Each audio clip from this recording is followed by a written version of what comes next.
Hello and welcome to Encore, the arts and culture show here on France 24. Today we're talking movies, top of the bill. Who says the perfect woman needs a body? We take a look at Spike Jonze's futuristic love story, Her.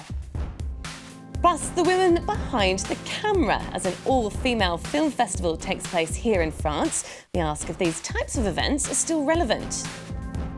And want to know what Paris looked like in the 60s? Veteran writer-director Agnes Varda's classic film, Cleo from 5 to 7, is being re-released, taking you on a real-time trip through the French capital.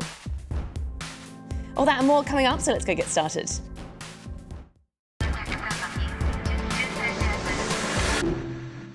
And I'm joined, as always, for our film show by our cinema critic, Lisa Nesselson. Great to have you with us, Lisa. Hello, Jade. We're going to start with a big release here in France this week, Spike Jonze's film, Her. Now, despite the title, this is not really about a woman in the true sense of the word, is it? Hardly. It's set in the near future, and it's about a man who falls in love with, well, we'll get to that. Joaquin Phoenix plays Theodore, who earns his living writing letters for people who don't have the time or the talent to take care of their own intimate correspondence. And he's a decent, sensitive fellow, still extremely upset about the breakup of his marriage when he buys a new computer operating system. And this is no ordinary piece of software. It's a very accommodating personal assistant whose name is Samantha, who learns to anticipate Theodore's every need, and it speaks to him with the voice of Scarlett Johansson. Given how funny and thoughtful she is, it's not hard for us to believe it when Theodore happens to fall head over heels in love with Samantha, who is the perfect woman, except that she's the voice of a computer and has no earthly body. But come on, is a body a prerequisite for a romance? Let's watch. Mr. Theodore Twombly, welcome to the world's first artificially intelligent operating system. How would you describe your relationship with your mother? Thank you. Please wait as your operating system is initiated. Hello, I'm here. Hi. Hi, I'm Samantha. Good morning, Theodore. Good morning. You have a meeting in 5 minutes. You want to try getting out of bed? You're too funny. Okay, good, I'm funny. I've never loved anyone the way I love you. Me too. Now we know how. Lisa, it looks super interesting, but I'm still a little bit dubious. I'm really not a sci-fi fan. Is that what this film is? Technically, yes, but I don't think you have to be put off by it because the world is now full of people who grow anxious if they can't check their social media platforms several times an hour, right? Some people break into a cold sweat and actually show the same withdrawal symptoms as someone who's addicted to heroin or alcohol if you take away their smartphone. I have to admit, I may be one of those people. Sorry to hear that. If millions of people in 2014 have that kind of codependent relationship with their telephone, falling in love with a voice in a computer doesn't really seem all that far-fetched. Now, speaking for myself, I happen to be a member of the last analog generation, so my attention span and my tastes and sensibilities were formed by things like memorization, looking things up in actual physical books, taking physical notes. But digital natives, the people who came after, see the world differently. And even though humanity did fine for thousands and thousands of years without cell phones or computers, we're now convinced that we can't get along without them, which sounds an awful lot like love to me. In love with technology. All right, well, director Spike Jonze won an Oscar for this screenplay. It sounds like it's a must-see then. I like it quite a bit. Some of my colleagues have reservations because they don't understand why Theodore falls in love with his computer operating system when there are flesh and blood women running around, including one played by Amy Adams. Johansson gives Samantha a really attractive, genuine wonderfulness with just her voice and inflection. And as a sidebar, the role was originally voiced by the British actress Samantha Morton. For whatever reason, they decided to go with something more rot-gut American, and I think in the end they made the right choice because Johansson's terrific. Who wouldn't fall in love with the sexy, sultry tones of Scarlett Johansson? All right, well, from the futuristic to relics from the past, Lisa, I think you might like this one. There's currently an exhibition showcasing movie posters from the 60s and 70s in the French city of Toulouse. The larger-than-life pictures were designed to be displayed on the marquees of movie houses and were all hand-painted by one man, artist Andre Azaï. Catherine Viette checks it out. They're a snapshot of 60s and 70s cinema. All hand-painted and measuring between 5 meters wide and 2 meters tall, they're enormous. Most of these posters were made to be displayed on the facade of the Royale, a movie theater in downtown Toulouse that's been gone for decades. The whole idea was to present the posters as they were back then on the streets above movie theaters. What's interesting is that the posters you see here for the same film were not the exact same in other towns. That's because each creation was totally original. The movie posters were all painted and designed by artist Andre Azaï. During his heyday, he could produce on average 6 posters a week for several different theaters. They could be customized, like this one for Kubrick's 2001 A Space Odyssey.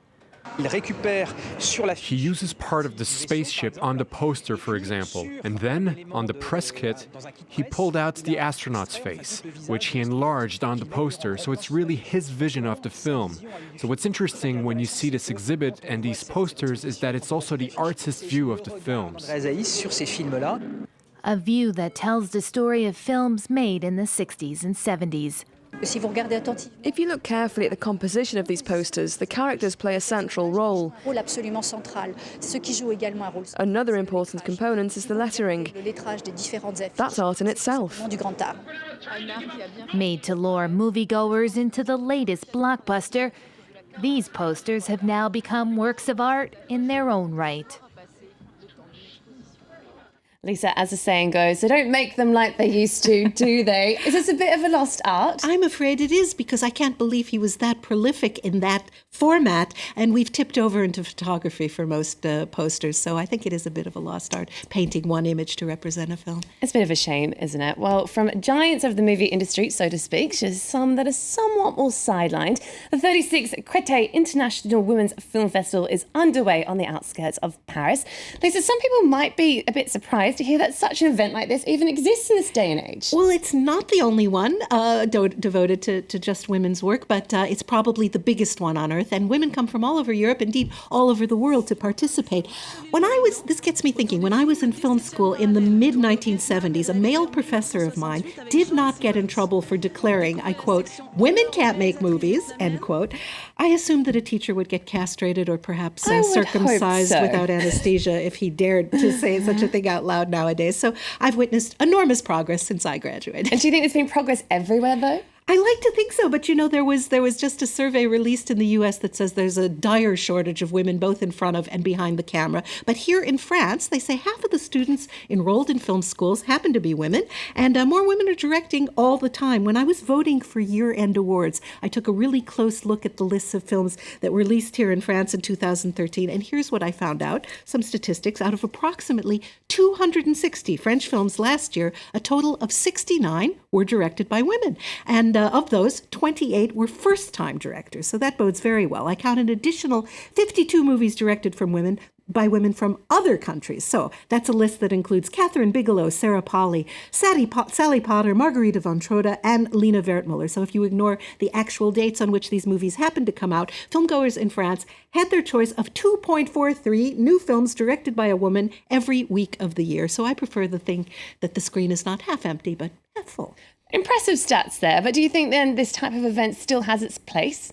Absolutely. I think that the work of women in whatever field will always be a valid theme to build an event on. And this one is great for networking, for taking stock of whether there's such a thing as a feminine gaze, whether women approach different topics than men might, and do they approach them differently. And that professor of mine who said women can't make movies, he was very, very wrong. He most certainly was. All right, well, let's take a look at one of the 9 films that were shown at the festival. Homo Stratus is an experimental piece from Vietnamese director So Pham.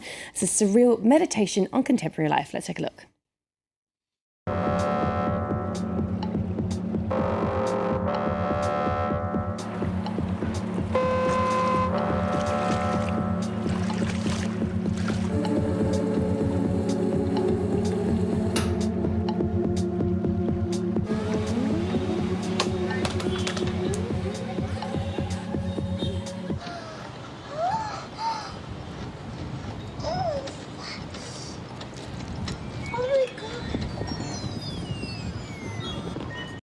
All right, Lisa, well, speaking of women filmmakers, a classic is being re-released in French cinemas, isn't it? Yes, and I'm so glad. Agnès Varda, still going strong in her 80s, is sometimes called the godmother of the French New Wave. She started out as a photographer, and nobody was going to tell her that she could not make movies, and she's made quite a few. But her magnificent 1961 film, Cleo from 5 to 7, remains an innovative treat half a century after it was made, mostly in the streets of Paris. It's a lovely look back at how the Paris was in the 60s, isn't it? The title might not have this connotation for some of our English-speaking audience, but here in France, 5 à 7 from 5 to 7 implies a sensual interlude in the afternoon, doesn't it? Is that what this film is about? Well, she does have a date, but it's possibly with death himself.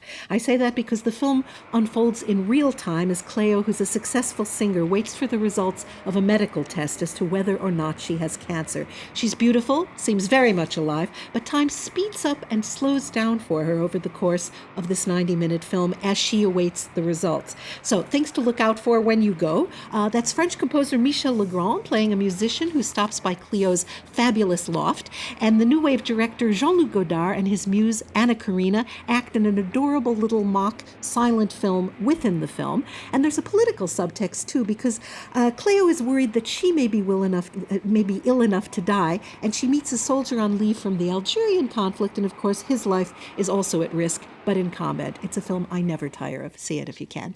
All right, well, definitely one for you to check out. We're going to leave you now with a clip of the film. Thank you, though, as always, to our film critic, Lisa Nesselson, for your wonderful cinematic insights. Thanks to you also for tuning in. Don't forget, you can get more culture news on our social networks. Enjoy and see you again soon.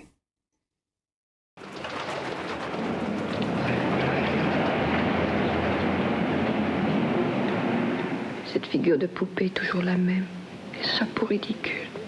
Je ne peux même pas lire ma propre peur. Depuis toujours, je pense que tout le monde me regarde et moi, je ne regarde personne que moi. C'est lassant. Ne vous attendrissez pas sur les grenouilles. Elles ne souffrent pas. Elles reverront le jour, vivantes, dans un moment.